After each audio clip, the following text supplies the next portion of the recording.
ইসকনের সদস্য কয়েকজনকে গ্রেফতার করেছে, কিন্তু বিচার তো আমরা দেখতে পাচ্ছি না। তাহলে কি বৈষম্য এখনো বিচার ব্যবস্থায় রয়ে গেছে? আমরা অতি সত্বর সরকারের কাছে দাবি করছি, ইসকনের সদস্যদের গ্রেফতার করলেই চলবে না। আইনজীবীকে হত্যা করেছে, মুজাহিদ আইনজীবী ছিল তিনি, তার অপরাধ কি ছিল? তিনি যারা নও মুসলিম তাদেরকে আইনি সহায়তা করতেন, সেজন্য ইসকন তাকে টার্গেট করেছে। আমাদের দাবি হলো সাইফুল ইসলাম আরিফের হত্যাকারী সমস্ত ইসকন সদস্য এবং লীগ কর্মী যারা জড়িত ছিল তাদেরকে গ্রেফতার করে ফাঁসি কাস্টে ঝুলান এবং বাংলাদেশের চিরদিনের জন্য ইসকন উগ্রবাদী সংগঠনকে নিষিদ্ধ করুন।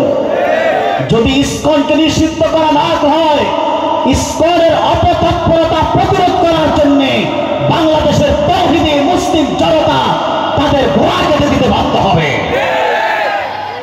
আপনাদেরকে আরেকটি বিষয় জানাচ্ছি, তা হলো আপনাদের পার্বত্য চট্টগ্রামে মুসলমানদের উপর নিপীড়ন হয়, নির্যাতন হয় খ্রিস্টান মিশনারির মদদে। স্পষ্ট আপনারা উদ্যোগ নিতে হবে খ্রিস্টান মিশনারির সমস্ত অপতৎপরতা প্রতিরোধের জন্য এবং বিদায় লগ্নে সারা বাংলাদেশ ব্যাপী আমাদের যে দাবি, সকল মুসলমানদের প্রাণের দাবি, তা হল মুহাম্মদ সাল্লাল্লাহু আলাইহি ওয়াসাল্লাম শেষ নবী। ঠিক কিনা? আল্লাহর হাবিবকে যারা শেষ নবী হিসেবে বিশ্বাস করে না তারা কি? জোরে বলেন। ওই কাফের কাদিয়ানী সম্প্রদায়কে রাষ্ট্রীয়ভাবে কাফের ঘোষণা করার জন্য দেশ স্বাধীনের আগ থেকে বাংলাদেশে দাবি করা হচ্ছে, কিন্তু কোন সরকার কাদিয়ানী সম্প্রদায়কে রাষ্ট্রীয়ভাবে কাফের ঘোষণা করে নাই, ধোঁকাবাজি করে গেছে মুসলমানদের সাথে। আমাদের সকল মাস্তাকের মুসলমানদের প্রাণের দাবি, কুখ্যাত কাফের কাদিয়ানী সম্প্রদায়কে রাষ্ট্রীয়ভাবে কাফের ঘোষণা করতেই হবে। এই দাবি আদায় করার জন্য পাকিস্তানে 10,000 মুসলমান ইউসুফ বিন নূরের নেতৃত্বে কাদিয়ানী বিরোধী আন্দোলনে রক্ত দিয়েছিল।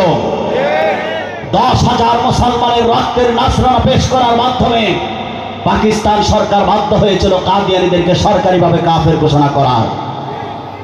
আমাদেরকেও যদি 10,000 নয় 10 লক্ষ মুসলমানকেও কাদিয়ানী বিরোধী আন্দোলনে, খাতমে নবুয়তের আন্দোলনে, রাসূলুল্লাহর ইজ্জত রক্ষায়, আল্লাহর হাবিবের ভালোবাসায় প্রাণ উজাড় করে রক্ত দিতে হয়, কারা কারা রাজি আছেন?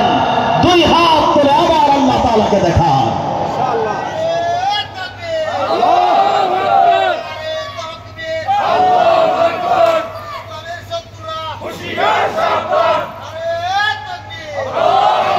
কাদিয়ানীদের 4টি জিনিস বাংলাদেশের সবচেয়ে, কাদিয়ানীদের সেজান কোম্পানির জোশ, কাদিয়ানীদের প্রথম আলো।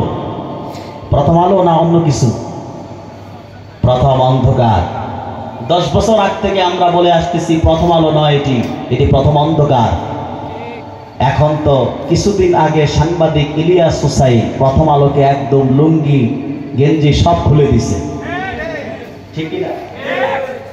এটি ভারতীয় দালাল পত্রিকা, কালের কণ্ঠ, ডেইলি স্টার, এগুলো সব হিন্দুস্তানের দালালি করে। এগুলো ধরবেন না, বেচবেন না, কিনবেন না। প্রাণ, RFL, টিউবওয়েল পাইপ প্লাস্টিক, এগুলো ধরবেন না, বেচবেন না, কিনবেন না। রাজি আছেন? আল্লাহ তাআলা আমাদের সকলকে কবুল করুন। আল্লাহ যেন মৃত্যু পর্যন্ত আমাদেরকে তার দ্বীনের কর্মী হিসেবে জীবন যাপন করার তৌফিক দেন, বলেন আমিন।